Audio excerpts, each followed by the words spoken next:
작은 영성 수련회로 교인들과 소그룹으로 필그림 하우스 다니던 시절에 몸기도를 제가 가르쳐 드리려고 애를 썼습니다. 그 몸기도가 생명기도가 더 좋다고들 얘기를 많이 하셔서 하나님께 생명을 받습니다 이렇게 드리는, 살아본 적 없는 새 생명입니다, 거저받은 선물입니다 이렇게 드리는 기도를 드리는데, 제일 기본 기도는 생명기도가 아니라 십자가 기도를 드렸어요. 그래서 그 동작이 생각이 날지 모르겠는데, 십자가에 내가 죽어져라고 일어나면서 내 안에 그리스도 충만 이렇게 드립니다. 좀만 기다려봐요. 무릎이 좀 나으면 다시 아니면 앉아서 하는 약식 버전이라도 몸기도가 참 좋은 기도라고 저는 생각을 하고, 우리 기도 생활에 좀 기본이 됐으면 좋겠다 그렇게 늘 생각을 하는데, 이 십자가 기도가 한번 따라해 보시겠어요? 십자가에 내가 죽어, 내 안에 그리스도 충만. 예, 이어서 같이 해보겠습니다. 시작. 십자가에 내가 죽어 내 안에 그리스도 충만. 예, 갈라디아서 2장 20절 말씀을 기본으로 하는 기도인데, 그렇게 하고 이렇게 딱 손을 딱 일어나서 손 딱 모은 다음에 하는 고백이 있어요. 그 고백이 기억나는지 모르겠는데, 나는 그리스도인입니다 이렇게 십자가에 내가 죽어 절하고 일어나서 내 안에 그리스도 충만하고 딱 서서 드리는 고백이 나는 그리스도인입니다 이렇게 드리는 거예요. 거기도 한번 손 모으고 고백해 봅니다. 시작. 나는 그리스도인입니다. 한 번 더. 나는 그리스도인입니다. 예, 내려보세요. 이 고백 속에 담겨 있는 나의 고백, 정체성, 나는 그리스도인입니다 이렇게 드릴 때에 뭐 어떤 고백을 드리는 것인지, 어떤 느낌으로 그런 고백을 드리는 것인지, 조금 오래됐지만 저는 막 울컥하고 그랬거든요. 여러 번 나는 그리스도인입니다 하는 고백 속에서. 그 고백은 어떤 고백입니까? 꼭 절기도 몸기도가 아니라도 우리의 고백의 제일 기본은 나는 그리스도인입니다 이런 고백들이 있을 거예요. 근데 그때 나는 그리스도인이라고 할 때 그 그리스도인의 어떤 의미를 담고 고백을 하는지, 그리고 성경은 또 우리 교회의 역사는 나는 그리스도인입니다 할 때 그 그리스도인은 뭘 담고 있는지를 오늘 좀 얘기를 드리려고 하는 것이에요. 오랜만에 사도행전으로 돌아왔어요. 그동안에 어린이 주일도 있지, 어버이 주일도 있지, 청년주도 예배도 드리지, 창립기념일 드리지. 그래서 5월 달에는 사도행전을 한 번도 못 왔는데 드디어 이제 사도행전으로 왔단 말이에요. 사도행전에 여기 이제 얘기를 하겠지만 오늘 제일 중요한 구절은 26절이에요. 26절을 같이 읽습니다. 시작. 두 사람은 1년 동안 줄곧 거기에 머물면서 교회에서 모임을 가지고 많은 사람을 가르쳤다. 제자들은 안디옥에서 처음으로 그리스도인이라 불리었다 이렇게 돼 있어요. 그를 만나, 그는 누굽니까? 누굴 만난 거예요? 바나바가 바울 사도를 만난 거예요. 어디 가서? 다소 가서 바울 사도를 만나서 안디옥으로 데려온 거예요. 그래서 안디옥이라는 교회에 두 명이 같이 일을 사역을 합니다. 바나바와 바울입니다. 바나바와 바울. 언뜻 생각하면 바울이 바나바를 발굴했을 것 같은데 아니에요. 바나바가 다소에 가서 바울을 데리고 와서 이 헬라 유대인 두 명이서 안디옥이라는 곳, 안디옥은 어디입니까? 너무 쉬워서 지도도 안 갖고 왔어요. 예루살렘 이스라엘 위쪽에 시리아라는 곳의 도시 수도입니다. 안티오코스, 안디옥. 지중해 연안에 있는 거기에서 교회 모임을 가지고 많은 사람을 가르쳤는데 거기에 제자들이 안디옥에서 처음으로 그리스도인이라고 불렸다, 이렇게 성경이 이야기하고 있습니다. 그러니까 그리스도인이라는 말이 처음 나오는 데가 여기예요. 그러니까 그리스도는 많이 나와도 그리스도인은 처음 나오는 데가 여기입니다. 그래서 오늘 이 구절에서는, 이 본문에서는 그리스도인이라는 이 언어에 주목해서 설교하고자 하는 것입니다. 그러면 그리스도인은 이전까지는 어떤 이름으로 불렸나? 여러분 한번 상상해 보세요. 대답해 보세요. 시험은 아니지만 이 질문에 대답해 보세요. 내부적으로 어떻게 불렸나? 그러니까 교회 안에서 서로를 어떻게 불렀나? 그리스도인이라는 언어가 나오기 전에. 두 번째, 밖으로부터는 어떤 지칭으로 불렸나? 먼저 내부에서 사도행전에 다 나오는 얘기, 제 사도행전에서만 뽑아왔어요. 이런 얘기들로 이름으로 불렸어요. 제자들, 성도, 형제자매, 신자, 구원받은 사람, 도를 따르는 사람, 이렇게 불렸어요. 이런 언어들이 교회 안에서 서로를 부르는 언어였어요. 그리스도인은 없어요. 여기에도. 여기 보면 여기 최고가 9절이잖아요. 9장. 9장까지도 10장까지도 그리스도인이라는 언어는 안 나와요. 11장에 처음으로 안디옥에서 그리스도인이라는 단어가 출현하는 것이에요. 두 번째, 밖에서는 어떻게 불렸을까? 바깥으로부터는 외부인들은 그리스도인들을 어떻게 불렀을까? 거기에 대한 제일 대표적인 구절이 사도행전 24장 5절에 있어. 근데 읽어보겠습니다. 시작. 우리가 본 바로는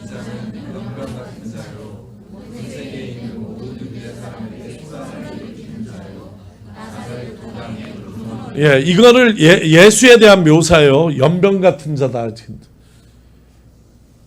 그리고 하는 게 나사렛 도당의 우두머리예요. 그러니까 그리스도인들을 밖에서 뭐라고 불렀냐면 나사렛 도당 이렇게 부른 거예요. 그런 것을 알 수 있습니다. 그런데 드디어 이제 그리스도인이라는 언어가 출현을 해요. 11장 어느 도시에서? 안디옥에서, 안디옥 교회에서. 한번 어렵지만 요것만 이해하면 돼요. 이게 R이라고 지난주에 얘기했어요. R. 요거 시그마, 같은 시그마인데 가운데 있으면 이렇게 쓰고 끝에 있으면 이렇게 써요. 그것만 알면 읽을 수 있어요. 읽어봅니다. 크리스티아노스 이렇게 읽는 거예요. 이거는 크리스토스예요. 그리스도 플러스 이아노스라는 어미가 붙어 있는데 그래서 크리스티아노스가 됐는데 저 이아노스라는 꼬리는 전부 다 이걸 알아요. 라틴어에서 온 거예요. 이아노스 뭐냐? 그 사람에게 속한 사람, 그 사람을 따르는 사람 이런 뜻이에요. 그래서 역사서를 보면 브루티아누스와 아우구스티아누스가 있어요. 현재 시저가 죽은 다음에 브루투스파와 아우구스투스파가 있는 거예요. 누가 이기냐? 아우구스투스파가 이기죠. 그런데 브루투스를 따르는 사람들을 뭐라고 부르냐면 브루투스티아누스라고 부르고 어거스터스 황제가 된 어거스투스를 따르는 사람을 어거스티아누스라고 불러요. 이아누스는 누구누구를 따르는 사람, 그 앞에 붙어있는 이름을 따르는 사람을 이아누스라고 부르는 거예요. 선거철이니까 뭐 김문수니아누스, 이재명니아누스, 권영국 니아누스 뭐 이런 식으로 말을 할 수 있는 거예요. 붙여가지고. 그러니까 이게 딱 그런 뜻이에요. 크리스티아누스, 이건 라틴어가 아니라 헬라어지만 뭐냐, 그리스도를 따르는 사람들 이런 뜻이에요. 근데 이걸로도 의미가 불충분해요. 그리스도를 따른다는 게 무슨 뜻인지 이거를 알 수가 없잖아요. 이거를 크리스티아누스가 이렇게 사도행전 11장에 처음 사용됐는데 우리가 분명히 알 수 있는 몇 가지가 있어요. 1번 아까 성경 구절로 보면 여기 안디옥에서 처음으로 그리스도인이라고 크리스티아노스라고 불렸다. 수동태예요. 불렸다. 이 얘기는 자기들이 그리스도인들이 스스로 우리는 크리스티아노스라고 얘기를 한 게 아니에요. 왜? 크리스티아노스가 조금 정치적인 의미가 있고 아까 같이 약간 파당, 약간 파벌, 약간 진영 이런 의미가 있기 때문에 브루티아누스나 아우구스티아누스나 크리스티아누스나 다 이런 의미가 있기 때문에 이거를 그리스도인들이 스스로 그 안에 조금 신앙 고백적인 거라기보다는 좀 정치적인 언어니까 그렇게 불린 거예요. 처음에는. 그래서 놀라운 게 이게 만약에 그리스도인들이 스스로 만든 정체성 언어라면 그리스도인들이 우리는 그리스도인입니다 하는 거를 자기들이 만든 거라면 널리 퍼졌을 거예요. 그런데 안 그래요. 수동태로 여기 사용됐기 때문에 처음에는 밖에 사람들이 조금 부정적인 이미지로 뉘앙스로 크리스티아노스라고 부르는 거예요. 그래서 어떤 일이 일어났는가 하면 이런 일이 일어났어요. 이게 뭐냐면 놀랍게도 바울 사도 그 크리스티아노스라는 단어 자체가 성경 전체에 3번밖에 안 나와요.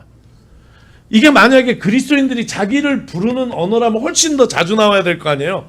근데 사도행전에 2번 나오고 베드로전서에 1번밖에 안 나와요. 널리 퍼지지가 않은 거예요. 이 언어가. 특별히 바울 사도가 궁금한데 아까 우리가 성경의 11장 26절에서 읽었듯이 바울 사도는 안디옥 교회 와서 목회하던 사람이에요.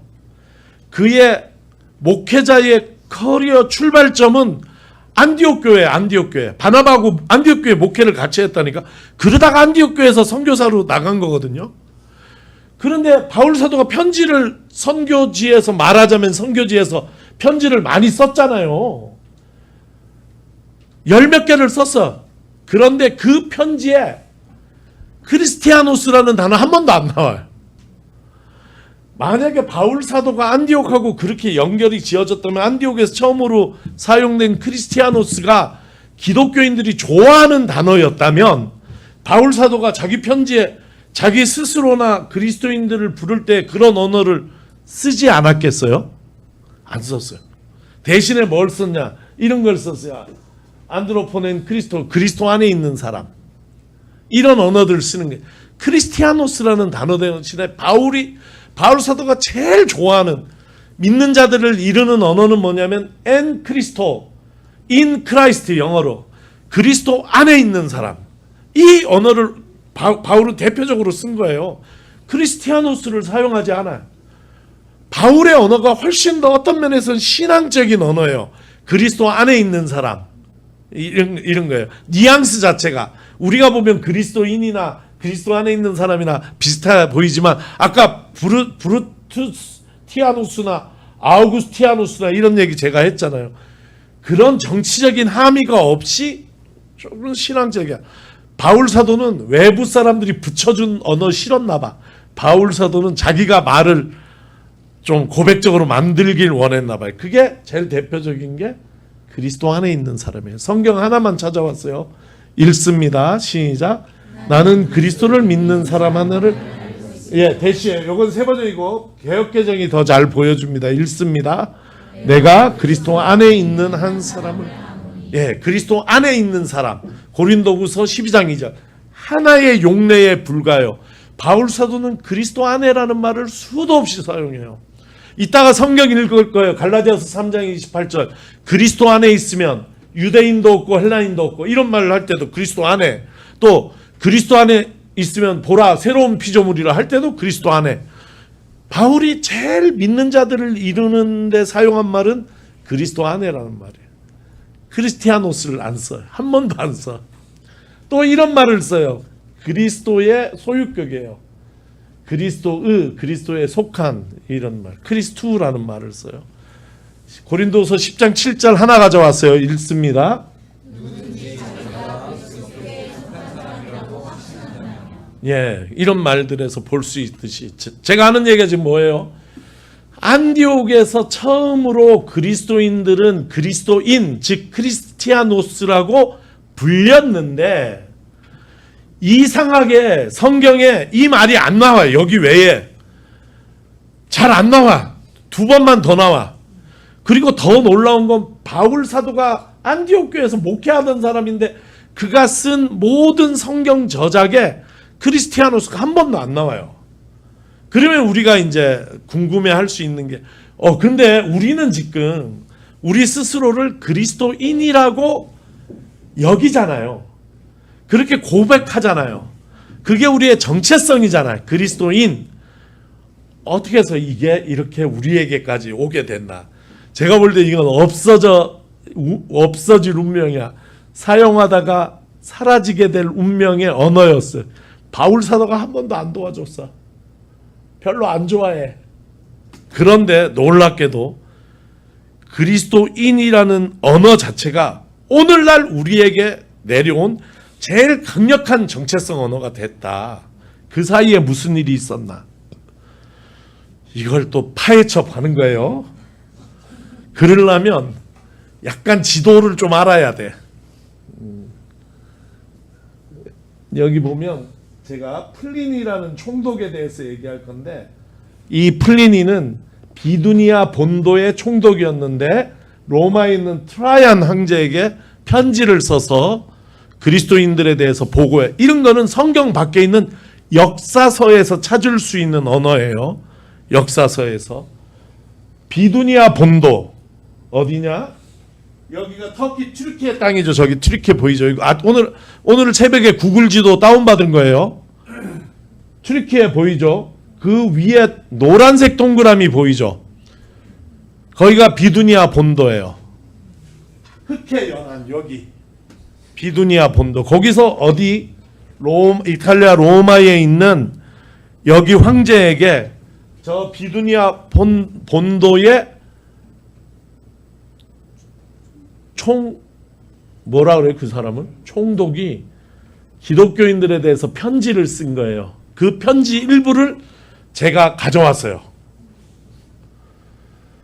같이 읽는데 제가 앞에 서론 읽으면 요 따옴표부터 요 편지는 여러분이 플리니 총독이 돼서 읽습니다. 이 서신에서 플리니는 그리스도인들의 처벌에 대한 근거를 물으면서 지금까지 이런 식으로 그리스도인들을 처벌했다는 이야기를 총독에게 보고합니다. 읽습니다. 그리스도인으로서 제 앞에 끌려온 자들과 관련해서 다음과 같은 절차를 따랐습니다. 먼저 그들에게 그리스도인인지 여부를 물었습니다. 그들이 그렇다고 인정하면 즉시 그들을 처벌하라고 명령했습니다. 이때 그리스도인으로서 제 앞에 끌려온, 이건 지금 그리스도인 내부인들이 쓰는 언어가 아니라 그리스도인들을 박해하는 이들이 쓰는 언어예요. 여기도 있고 그들에게 그리스도인이 맞냐 이렇게 물었어. 그 외부인의 언어가 뭡니까? 크리스티아노스예요. 그리스도인, 아까 읽은 헬러 크리스티아노스를 물은 거예요. 만약에 인정하면 즉시 처벌하라고 명령을 한 거예요. 이건 완전 핍박의 언어예요. 핍박의 언어. 두 번째 이어지는 말을 읽습니다. 시작. 나는 자기들이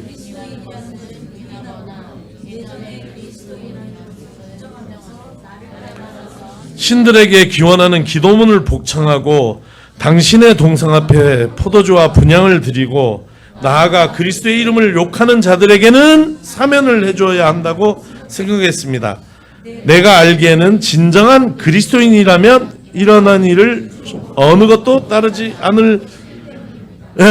그러니까 그리스도인을 크리스티아누스라는 걸 부정하고 그리스도를 저주하고 여기에 저 신들은 로마 신들이죠.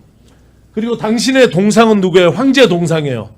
황제의 동상 앞에 포도주를 바치는 라이베이션을 드리면 그 사람들은 그리스도인이 아닌 거야. 그런 사람은 다 살려줬다는 거예요. 전부 사면을 해주고. 왜? 크리스티아노스는 절대로 그러지 않는다. 그들은 그렇게 하지 않기 때문에 이것이 이 사람이 진짜 크리스티아노스인지 아닌지를 가리는 기준이 된다. 해서 이런 식으로 그리스도인들을 크리스티아노스를 가려가지고 진짜 크리스티아노스는 다 죽이고 나머지는 석방했다 하는 보고를 쓴 거예요. 이게 기독교 경전 밖에 있는 기독교에 대한 몇 안 되는 역사적인 문서 중에 하나입니다. 그러니까 우리가 생각할 수 있는 건 그거예요. 크리스티아노스가 처음에는 기독교인들도 별로 싫어하는 밖에 안디옥 사람들이 기독교인들을 부르는 언어였는데 여기에 뭐가 달려있냐면 목숨 건 그리스도 고백이 담겨지기 시작한 거예요. 핍박 속에서. 이 얘기를 제가 다른 사람에게 또 찾아왔어. 이즈미르, 서머나, 스미르나. 이건 같은 언어예요. 성지순례를 가면 어려운 게요. 이런 게 어려워. 이즈미르는 현대의 도시 이름이야. 그게 옛날에는 스미르나였어요. 그런데 성경은 그거를 서머나라고 번역해서 썼어. 3개씩 외워야 돼. 머리가 보통 좋지 않으면 성지순례 갔다 와서 어디를 갔다 왔는지 헷갈려요. 근데 이것도 내 지도에 또 찾아왔어요. 여기 빨간색으로 붙여놓은 데 있잖아요. 동그라미 친데. 저희가 이즈미르예요. 오늘날 도시가 이름이 이즈미르인데 저게 요한계시록에 나오는 서머나 교회가 있던 서머나고 그 서머나에 해당하는 옛날 이름이 스미르나예요. 여기에 총독이 아니라 이번에는 감독, 비샵이었던 사람 이름이 폴리캅이에요. 그 폴리캅이 순교를 당하는데 그 순교 당하는 이야기는 이렇게 됩니다. 같이 요 부분, 이거는 순교 전의 책인데 그 중에 제일 중요한 부분 한 구절만 제가 가져왔어요. 읽겠습니다. 시작. 그는 이렇게 대답했습니다. 당신이 내가 누구인지 어떤 사람인지 알지 못하는 채 하면서 나에게 황제의 이름으로 맹세하라고 자꾸 재촉하는데 내가 똑똑히 이야기할 테니 잘 들으시오. 나는 그리스도인입니다. 이 고백이 이제는 그리스도인들을 핍박하는 언어였대요. 크리스티아노스가. 근데 내가 그들과 소통하면서 내가 누구인지를 얘기하려면 그들의 언어를 내가 쓰는 수밖에 없어요. 그래서 똑똑히 들으시오. 내가 누군지. 나는 크리스티아노스다. 이래서 처음에는 범죄 혐의가 있는 듯하시 사회의 연병 같은 존재 이렇게 얘기하는 그리스도인들에 대하여 살짝 비난의 언어 같은 아우구스티노스도 아니고 이게 크리스티아노스 진짜 시시하고 세상에 말하자면 이게 정신없는 그런 사람들 취급을 할 때 사용하는 언어가 어느새 이 핍박 아래서 1세기 말 2세기 초에 핍박 아래서 죽어간 사람들의 고백이 되면서 이런 폴리캅의 언어가 대표적이죠. 나는 크리스티아노스입니다. 나는 그리스도인입니다. 나는 그리스도인입니다. 하고 이 폴리캅이 사형을 당해요. 콜로세움에서. 불에 타서 화형을 당해. 그런데 그 화형당하는 명분이 뭐냐면 분명하게 적어라. 이 사람은 3번이나 자기 스스로를 크리스티아노스라고 고백했다. 그 고백이 죽일 이유가 되는 거예요.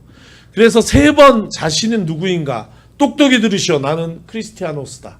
나는 그리스도인이다. 이렇게 고백하고 많은 사람들이 그 얘기를 듣고 붕괴해가지고 저 스미르나의 시민들이 폴리캅을 죽여라 했을 때 막상 그를 불태워 죽이는데 그 마가복음의 백부장처럼 마가복음의 백부장이 예수의 죽는 모습을 보고 깜짝 놀라서 이는 진실로 하나님의 아들이다 이렇게 고백했잖아요. 예수가 부활한 모습을 보고 고백한 게 아니라 죽는 그 모습을 보고 그 모습 죽어가는 모습 속에서 이분이 하나님의 아들이다 이런 고백을 했듯이 폴리캅의 불타 죽는 모습을 보고 폴리캅을 죽이라고 소리치던 모든 사람들이 잠잠해지고 그 중에 많은 사람들이 자기들의 그 외침을 부끄러워하고 많은 사람들이 그리스도인 크리스티아노스가 되었다 하는 것이 이 순교전의 골자입니다. 여기서 우리는 이 언어가 어떤 뉘앙스로 변해왔는지를 알 수 있는 것이에요. 처음에는 비난하는 듯이 쓰던 언어가 나중에는 그들의 언어를 가지고 고백하는 이런 순교자, 또 플리니가 이름을 적시하지 않은 많은 크리스티아노스들, 죽어간 사람들, 처벌받은 사람들, 배신하지 않은 사람들로 인해서 이게 이제 그리스도인이라는 언어 자체가 기독교의 정체성이 되었다는 것이. 그게 부정적인 이미지를 뚫고, 얼마나 부정적이었는지 바울은 한 번도 사용하지 않았는데, 오늘날 우리는 누구인가? 우리는 그리스도인입니다 하는 고백으로까지 우리에게 왔다 하는 것이에요. 그래서 첫 번째, 그리스도인이 긍정적으로 받아들여지게 된, 크리스티아노스라는 이 단어가 긍정적으로 받아들여지게 된 결정적인 계기는 뭐냐면 박해 안에 순교라는 거예요. 그래서 여기는 여기 놓고 어떤 사람이 크리스티아노스인가? 황제 숭배를 거부한 자들, 황제를 숭배하지 않는 사람들. 그 황제는 그 시대 최고의 권력가이자 말하자면 메시아잖아요. 그 시대의 메시아야. 그리고 가장 영화롭고 가장 능력 있는 사람이 황제인데 그 앞에 머리 숙이지 않고 오직 예수 그리스도만 예배한 자들, 이렇게 볼 수 있어요. 그런 자들이 크리스티아노스가 됐다, 이런 거죠. 그리고 다시 이제 안디옥으로 돌아가 봐요. 안디옥에서는 무슨 뜻으로 사용됐는지 굉장히 중요한 얘기가 여기에요. 아까 1번 얘기는 했어요. 크리스티아노스는 황제 숭배를 거부한 자들, 예수만 섬기는 자들이 그리스도인이다, 이렇게 얘기했고, 오리지널한 환경은 여기 안디옥이니까 안디옥 얘기도 좀 해보자고요. 이 얘기는 스데반에게 가해진 박해 때문에 사도행전 8장 이하를 얘기하는 거예요. 스데반이 순교한 다음에 예수 믿던 그리스도인들이 흩어지잖아요. 이 얘기 제가 설교 때 했어요. 그래서 장작에 불이 붙었는데 그걸 흩으면, 불이 살짝 붙은 장작은 흩으면 꺼지고, 불이 활활 타오르는 장작은 흩으면 들불이 되고 산불이 된다 얘기했잖아요. 예루살렘 교회에 그런 일이 있은 거예요. 예루살렘 교회에 모였던 사람들이, 유대인들은 핍박받지 않았는데 헬라 유대인들은 거기서 핍박을 받아가지고 흩어졌는데, 가는 데마다 전도를 하고 들불처럼 그리스도교가 그리스도인이 퍼져가는데 기여를 하거든요. 그들의 이야기를 사도행전 11장에 하고 있어요. 19절 먼저 읽습니다. 시작. 페니키아와 키프로스와 페니키아, 키프로스, 안디옥 다 위쪽이에요. 이스라엘보다 위쪽 가서 어디까지? 시리아까지 올라갔다는 거예요.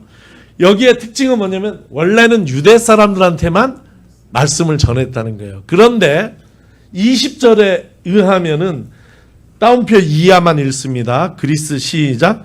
그리스 사람에게도 말을 하여 주 예수를 전했다 하는 얘기예요. 그래서 안디옥 교회는 어떤 교회가 됐냐면 유대인 그리스도인도 있고 이방인 그리스도인들도 함께 있는 모임이 이루어졌다는 것이에요. 이들을 목회한 사람들이 누구냐면 예루살렘의 유대인 빅네임 제자들이 아니라, 즉 베드로 이런 사람들이 아니라, 그 시대에는 무명과 같았던 헬라 유대인이었던 바나바와 바울이, 즉 유대인이 아니라 말하자면 반반 섞여 있어요. 핏줄로는 유대인인데 자란 데는 어디서 자랐냐면 헬라 지역에 자란 거예요. 이 사람들이 율법도 잘 알지만 헬라 문화에도 익숙한 이런 사람들이 안디옥 교회를 목회했다는 것이에요. 이 안디옥 교회가 결국은 세계로 복음이 뻗어져 나가는 중심지가 되거든요. 여기가. 그래서 안디옥 교회가, 예루살렘 교회의 시대가 끝나고 안디옥 교회의 시대가 열리게 되는 것이에요. 그리고 그 사람들이 뭐라고 불렸냐면 여기에 그리스도인이라 불렸다 하는 것이에요. 그러므로 크리스티아노스, 그리스도인이라는 말은 제3의 정체성이에요. 뭐도 아니고 유대인도 아니고 헬라인도 아니고 유대인과 헬라인이 함께 모여서 화평하게 지내고 화목하게 지내고 서로 사랑하며 지내는 그 이전의 역사에서는 한 번도 등장하지 않았던, 전 세계적으로 유대인은 유대인, 헬라인은 헬라인으로 지나다 처음으로 그 가운데 막힌 담이 무너지고 허물어지고 함께 지내는 그 모임을 하는 웃기는 사람들, 그 시대의 관점으로 보면 그런 사람들이 뭐라고 불렸냐면 크리스티아노스라고 불렸다 하는 거죠. 그런 이야기가 성경에 있습니다. 갈라디아 3장 28절 읽습니다. 유대 사람도 그리스 사람도 없으며 중국 자유인도 없으며 남자와 여자가 없습니다. 여러분 모두가 그리스도 예수 안에서 하나이기 때문입니다. 그리스도 예수 안에서 하나다. 고린도후서 5장 17절 읽습니다. 누구든지 그리스도 안에 있으면 그는 새로운 피조물입니다. 옛것은 지나갔습니다. 보십시오. 새것이 되었습니다. 이때 옛것 새것은 뭐예요? 원래 상황에서 이방인의 상황, 유대인의 상황이 아니라 함께 지내는 그리스도 예수 안에 있는 전적으로 새로운 상황이 됐다 하는 것이 이야기입니다. 그러므로 크리스티아노스가 박해 상황 안에서는 황제에 대한 거부, 예수만을 따르는 것, 예수만 예배하는 것이라면 원래 안디옥 상황에서는 뭐라고 얘기할 수 있을까요? 그리스도인의 특징을 뭐라고 얘기할 수 있어요? 포용성이라고 얘기할 수 있어요. 수용성이라고 얘기할 수 있어요. 그거는 내가 살아온 방식, 내가 믿어온 이제까지의 신념 체계, 이런 것들을 확 넓혀서 복음이라는 것이 새롭게 우리에게 다가왔다는 것을 인정하고, 그리스인이라면 유대인과 함께 지내고 유대인이라면 그리스인과 함께 지내고, 갈라디아서 3장 28절 얘기에 의하면 종도 없고 자유인도 없고 남자와 여자가 없는 그런 포용성, 그런 인클루시브한 것, 이게 그리스도인의 특징이다 이렇게 얘기할 수 있다. 그래서 저는 이 두 가지가 그리스도인입니다라는 고백 속에 담겨있는 성경의 뜻이자 역사 속의 뜻이다 이렇게 보는 거예요. 그래서 하나는 나와 다른 사람에 대한 너그러움, 수용, 배타성, 그들에 대한 사랑, 용납, 용서, 이렇게 나가는 것이 하나의 그리스도인의 특징이고, 또 하나는 그런 그리스도만을 내 구주로 고백하는 것, 황제가 아니라, 이게 두 번째 특징이다. 여러분은 그리스도인입니까? 그 고백이 여러분 속에 있습니까? 아이고, 우리 정한이가 눈을 반짝반짝하면 설교를 들으니까 정말 기분이 좋은지 몰라요. 주중에 전화도 했잖아, 나한테. 설교 잘 들었다고. 여기 박수 칠 일까지는 아니야. 설교 내가 잘한 거지 뭐. 근데 전화도 해가지고 성경 토론도 하고,